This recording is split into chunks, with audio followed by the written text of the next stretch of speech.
जब लोग आपको कॉपी करने लगे तो समझ जाइए कि आप सफल हो चुके हैं। ठीक उसी तरह जिस तरह पानी बोतल कंपनी बिस्लरी सफल हो चुकी है। आप अगर बिस्लरी की बोतल खरीदने जा रहे हैं तो आपको अपनी आंखें खुली रखनी पड़ती हैं, क्योंकि आपके हाथ में पड़ने वाली बोतल बिस्लरी की जगह बेल्सरी, बिस्लरी, ब्रिस्ले या बिस्लार भी हो सकती है। यही वजह है कि बिस्लरी ने अपनी टैगलाइन कुछ इस तरह रखी है, हर पानी की बोतल बिस्लरी ना होवे। वाटर बोतल इंडस्ट्री में 60% की हिस्सेदारी रखने वाली ये बानी ब्रांड आज देश भर में काफी फेमस है। लोग दुकान पर जाकर ये नहीं कहते कि पानी की बोतल देना, लोग बिस्लरी ही मांगते हैं। इतने चर्चित और लोकप्रिय ब्रांड की कहानी भी उतनी ही दिलचस्प है। तो चलिए जानते हैं भारत जैसे देश में पानी खरीद कर पीने की शुरुआत आखिर हुई कैसे। मुंबई के ठाणे से शुरू हुई बिस्लरी वाटर प्लांट भले ही देसी हो, लेकिन बिस्लरी नाम और कंपनी पूरी तरह विदेशी थी। और तो और ये कंपनी पानी बेचती भी नहीं थी, बल्कि मलेरिया की दवा बेचती थी। इस दवा को बेचने वाले शख्स का नाम था फेलिस बिस्लरी। फेलिस बिस्लरी के एक फैमिली डॉक्टर हुआ करते थे जिनका नाम था डॉक्टर रोजेस। रोजेस पेशे से तो डॉक्टर थे, लेकिन दिमाग उनका पूरा बिजनेसमैन वाला था। कुछ अलग करने की सनक उसमें शुरू हुई थी। ये साल 1921 था जब बिस्लरी के मालिक फेलिस बिस्लरी इस दुनिया को अलविदा कह गए और छोड़ गए तो सिर्फ बिस्लरी का नाम, जिसके बाद बिस्लरी की कमान डॉक्टर रोजेस के हाथों में थी।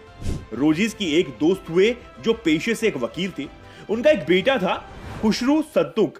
खुशरू अपने पिता की तरह ही वकालत करना चाहते थे, इसलिए उन्होंने गवर्नमेंट लॉ कॉलेज से लॉ की पढ़ाई पूरी की। लेकिन उन्हें क्या पता था कि उनके पिता के दोस्त का एक आइडिया उनकी जिंदगी बदल देगा।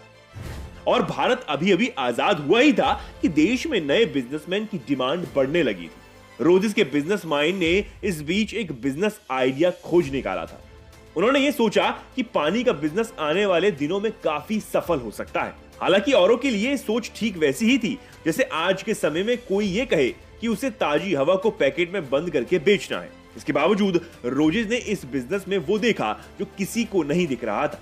उन्होंने अपने इस बिजनेस आइडिया पर खुशरू संतुक को मनाकर उनका समर्थन ले लिया और रोजेस का ये आइडिया बिजनेस की शक्ल में 1965 में सामने आया। ये वो साल था जब खुशरू संतुक ने मुंबई के ठाणे इलाके में पहला बिस्लरी वाटर प्लांट शुरू किया। हालांकि खुशरू को उनके इस फैसले के लिए लोगों ने पागल तक घोषित कर दिया। आम लोगों के नजरिए से देखा जाए तो उन दिनों भारत जैसे देश में पानी बेचने का आइडिया किसी पागलपन से कम भी नहीं था। हाल ही में आजाद होकर बढ़ चुके इस देश की आधी से ज्यादा जनता अपनी 2 वक्त की रोटी के जुगाड़ में जुटी रहती थी। ऐसे में भला उन दिनों कोई 1 रुपए में पानी की बोतल खरीदकर क्यों पीता। आज बिस्लरी की वाटर बोतल 20 रुपए में आराम से बिकती है, लेकिन तब इसका 1 रुपए का होना भी बहुत ज्यादा था। दरअसल उन दिनों मुंबई में पीने के पानी की क्वालिटी बहुत ही ज्यादा खराब थी। गरीब और आम आदमी तो किसी तरह इस पानी को पचा लेता था, लेकिन अमीरों के लिए ऐसा पानी पचा पाना बेहद मुश्किल हो गया था। ऐसे में संपन्न लोगों के लिए यह पानी किसी अमृत से कम नहीं था। यही वजह थी कि बिस्लरी के मालिक doctor roses Bisleri water business की सफलता को लेकर पूरी तरह निश्चिंत थे। बिस्लरी वाटर और बिस्लरी सोडा के साथ बिस्लरी कंपनी ने इंडियन मार्केट में कदम रखा। शुरुआती दिनों में बिस्लरी के ये दोनों प्रोडक्ट केवल अमीरों की पहुंच तक ही सीमित थे, जो कि 5 स्टार होटल और महंगे रेस्टोरेंट में ही मिलते थे। कंपनी भी ये बात जानती थी कि अपने प्रोडक्ट को सीमित दायरे में रखकर वो सक्सेस हासिल नहीं कर सकती, इसलिए कंपनी ने धीरे धीरे इसमें अपने प्रोडक्ट को आम लोगों तक पहुंचाना शुरू किया। आम लोगों की पहुंच तक आने के बाद भी ज्यादातर लोग इस कंपनी का सोडा खरीदना ही पसंद किया करते थे। यही वजह रही कि खुशरू संतुक को पानी का बिजनेस कुछ खास नहीं जमा। अब वो इस ब्रांड को बेचने का मन बनाने लगे। खुशरू संतुक द्वारा बिस्लरी कंपनी बेचे जाने की खबर इंडियन बिजनेस वर्ल्ड में जंगल की आग की तरह फैल गई और इसी तरह यह खबर पहुंची पार्ले कंपनी के कर्ताधर्ता चौहान ब्रदर्स के पास। बस फिर क्या था, बिस्लरी वाटर प्लांट की शुरुआत के केवल 4 साल बाद यानी 1969 में बिस्लरी को रमेश चौहान ने 4 लाख रुपए में खरीद लिया। इसके बाद देश भर में अपने 5 स्टोर के साथ बिस्लरी पार्ले की हो गई। यह 1970 का दशक था जब रमेश चौहान ने बिस्लरी सील्ड वाटर के 2 ब्रांड नए ब्रांड बबली और स्टील के साथ बिस्लरी सोडा को मार्केट में उतारा। पार्ले की रिसर्च टीम लगातार इस खोज में लगी थी आखिर कैसे बिस्लरी को आम लोगों तक पहुंचाया जाए। कोई भी प्रोडक्ट लोगों की पसंद से सफल नहीं होता, बल्कि इसे सफलता मिलती है लोगों की जरूरत से।